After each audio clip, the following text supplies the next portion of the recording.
नमस्कार, प्रणाम। हम लोग ग्रहों की चर्चा कर रहे थे, उनकी एनालिसिस कर रहे थे कि हमारे ग्रह हमें क्या मैसेज देते हैं, क्या संदेश देते हैं। या अगर हम उनके बताए गए मार्गों पर, प्रेरित मार्गों पर, उनके संदेशों पर ध्यान देवें, शायद हमारा जीवन बड़ा सुखकर हो जाए। क्यों? प्रकृति निरापद है। प्रकृति हमारी रोगी नहीं है, विकारग्रस्त नहीं है, बीमारग्रस्त नहीं है। चाहे हमारा मानसिक स्वास्थ्य हो या हमारा फिजिकल हेल्थ हो। देखिए, जो इनके संगति में है, इनसे कंसर्न है। पशुओं को देख लीजिए, पक्षियों को देख लीजिए ना, ये बीमार नहीं पड़ते, ये वैद्य क्या नहीं जाते हैं। हम ही लोग हैं, श्रेष्ठ सबसे हैं, पर बीमार ज़्यादा ही लोग पड़ते हैं। कहीं मन बीमार तो कहीं तन बीमार। आइए अब उस ग्रह की बात करने जा रहे हैं जो बहुत महत्वपूर्ण ग्रह है। इसको हम बुध कहते हैं, अंग्रेजी में मरकरी कहते हैं। आप जानते हो कि मरकरी का तात्पर्य पारा से, पारे को मरकरी कहते हैं।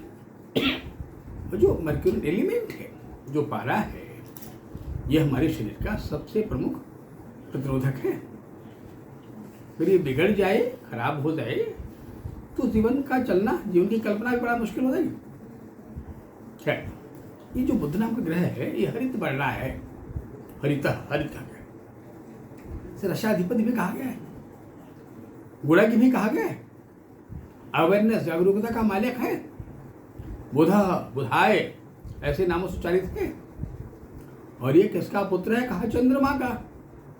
कहा क्यों भाई? कहा चंद्रमा मन, चंद्रमा मन सो जाता, चक्षु सूर्योदय। चंद्रमा मन का मालिक है और वो पानी की तरह है, इम्पल्सिव है पानी। अब चाहिए नियंत्रक। पानी के सौंदर्य को बढ़ाता कौन है? कहा रश्मि। बुध जो रसाधिपति है, जब पानी जल से रश्मि कन्वर्ट हो जाता है, उसका वैल्यू बढ़ जाता है। बुध की 2 राशियां हैं। एक राशि का नाम मिथुन है, 3 नंबर। एक राशि है, इसको हम 6 नंबर कहते हैं। मिथुन और कन्या 2 राशियों का मालिक बुध है। एक 3 नंबर, एक 6 नंबर। और ऋतुओं में जो ऋतु का अधिपति है, इस ऋतु का ये स्वामी है, शरद कहते हैं, जो वर्षा के बाद आता है, जो तकरीबन 16 सितंबर के से लेके आधे नवंबर तक रहता है। बड़े ग्लैमरस होते हैं, इंटरेक्टिव पर्सनालिटी होते हैं, बड़े इंप्रेसिव होते हैं स्पिरिट के लोग, जो मर्क्यूरियन होते हैं, जो पैदा हुए हैं। अब क्या करता है इन राशियों में? क्या एक राशि, इसको मिथुन कहते हैं। मैथुनियो मिथुना, मैथुन जो हमारे प्रोडक्शन का आधार ही है, उसको 3 नंबर क्यों कहा गया? क्या ये बड़ा ऊर्जी है, बड़ी ऊर्जा है मैथुन। वैसे भी जो 3 नंबर तिथियां होती है ना, उसको हम जया तिथि कहते हैं, जो गर्म आग्नेय होती है। 3 क्यों कहा गया? कहा ये जो मैथुन है, ये बेस ऑफ प्रोडक्शन कहा गया। प्रोडक्शन को 3 कैटेगरी में बांटा गया है, gender wise. Male gender, female gender और न्यूट्रल जेंडर। पुल्लिंग, स्त्रीलिंग और नपुंसकलिंग, 3 तरह की वैरायटी है। जो न्यूट्रल जेंडर है, जो नपुंसकलिंग है, वो बड़ा रेयरेस्ट है।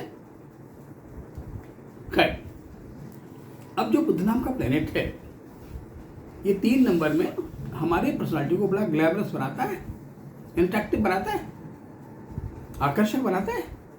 और अवेयरनेस, जिन चीज़ों में अवेयरनेस जरूरत होती है, जैसे मैं कहा ना कि मैथुन सेक्स, ये वो सब्जेक्ट है जो कहता है कि हमें उस पार्ट पे बड़ा जागरूक होना चाहिए, हमें उन्मादी नहीं होना चाहिए, एक्साइटेड नहीं होना चाहिए। हम न तो सम्मान गेन कर पाएंगे, न अपने पार्टनर को सेटिस्फाई कर पाएंगे, और न अच्छा प्रोडक्शन दे पाएंगे। और फिर ये हमारे ओरिजिन का आधार है, बेस है। इसे गुणसूत्र कहते हैं, डीएनए भी कहते हैं, इम्यून सिस्टम भी कहते हैं। इन सब में इसका रोल है। 6 नंबर कन्या राशि। कन्या, कन्या का संबोधन करते, श्रेष्ठता का संबोधन होता है। कन्या वह परिवर्तन है जब कोई छोटी सी किशोरी बालिका, वह किशोर बालिका एक स्त्री बनने में कन्वर्ट होती है। शरीर में हार्मोन के परिवर्तन समय शुरू हो जाता है। बुद्ध की बड़ी आवश्यकता होती है ताकि हमें जागरूकता हो, वो बच्चा महसूस कर पाए कि गुड टच क्या है, बैड टच क्या है, दूसरों के इरादों को, इंटेंशन को समझ पाए, अपनी स्वयं की रक्षा कर पाए उस जागरूकता से। ये बुद्ध का वहां पे संदेश है। बुद्ध लिखा है ना, जयशंकर प्रसाद जी ने लिखा है। क्या लिखा है? इतनी चपल हो ऐ बाले, इतनी न चपल हो ऐ बाले, टहलो कुछ सोच विचार करो। मैं रथ की प्रकृति लज्जा हूं, मैं रथ की प्रकृति लज्जा हूं, शालीनता सिखाती हूं। ये वही बुद्ध है, ये वो मैसेंजर है जो कहता है शालीन बनो, जागरूक बनो, ताकि अपनी स्वयं की रक्षा कर सको, अपनी मर्यादा का रक्षा कर सको। और ये वो धारित बढ़ना है, हमारी पृथ्वी का अलंकरण है।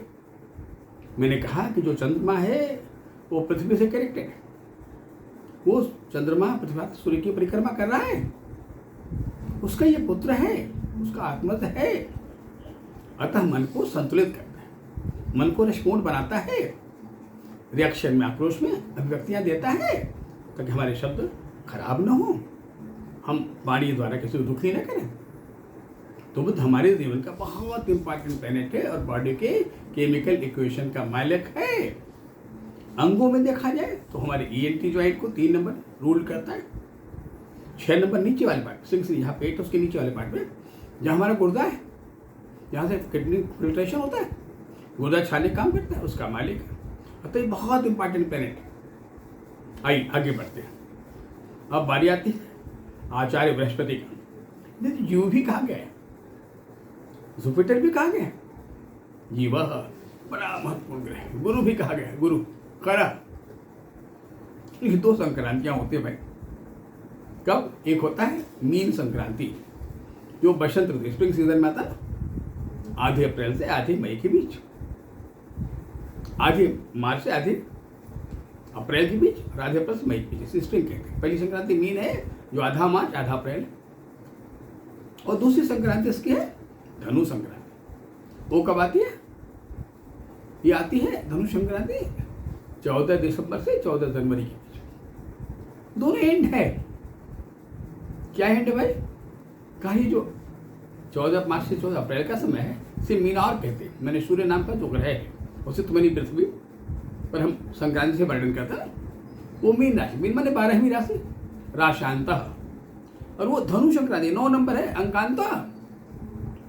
कहा जब ये अंक आता है, जब ये संक्रांति आती है, तो सबका सब खरमास लग गया। ये खरमास का तात्पर्य क्या होता है भाई? क्या खरह दीर्घ सूत्री। और जो एंड है ये थोड़ा अशुभ सूचक होता है। किस चीज़ का जो एंड होता है ना, जब कोई अंत होता है तो सुखद नहीं होता है, वो निराशाजनक होता है, उदासीन होता है। सेलिब्रेशन खत्म हो गया, बड़ी उदासी आ गई भाई। यात्रा पूरी हो गई, बड़ी उदासी आ गई। जितना आनंद है वो जीवन की यात्राओं में है। ये जीव तो ही कहता है, बृहस्पति नहीं कहता है। बृहस्पति कहता है वाचस्पति ही, मैं वाणी का भी अधिपति हूं, मैं ज्ञान का अधिपति हूं, मैं देवताओं का आचार्य हूं। मैं कहता हूं कि वाणी में दृढ़ता, बड़प्पन लाओ वाणी में। मैं कहता हूं कि अपने ऊर्जा को समायोजित रखो, तुम्हें अहंकार ना आने पावे, स्त्री हो तो ईर्ष्या ना आने पावे, ये तुम्हारे व्यक्तित्व को खराब कर देगा। धनु कहता है कि लक्ष्य की तरफ केंद्रित रहो। मीन कहता है कि बिल्कुल मछलियों की तरह पानी में ऐसा तैरो, बड़ा तरंगी पैदा होता है, यानी तुम्हारा व्यक्तित्व उनकी तरफ बड़ा आकर्षक होता है। आचार्य बृहस्पति हमारे जीवन के बहुत महत्वपूर्ण है। शरीर के अंगों में अगर देखा जाए तो जो हमारे लीवर की फंक्शनिंग है उसका मालिक, रीढ़ की हड्डी का मालिक है, तो धनु राशि वहीं पर है। धन्वा जो बिगड़ता तो हमारा शरीर धन्वाकार हो जाता है, और इसे कहते हैं गुरुत्र खरा। बड़ा टाइम लेता है। जिनके विकास का मालिक होता है उसके जीवन को बड़ा संघर्षमय बना देता है, बड़ी पिटाइयां करता है और बड़ा उत्कृष्ट जीवन बना देता है। मैंने परेशान किया और इतनी हाइट, इतनी ऊंचाई प्रोवाइड कर दिया कि जो तुलनात्मक नहीं, इसकी तुलना करना बहुत मुश्किल काम था। ये हमारे आचार्य बृहस्पति है, जिनका संदेश है संयम का पालन करो, सदाचारी बनो, वाणी पर नियंत्रण रखो, शब्दों का चयन ठीक से करो, और बड़े बनो, गरिमामय बनो। नमस्कार, प्रणाम।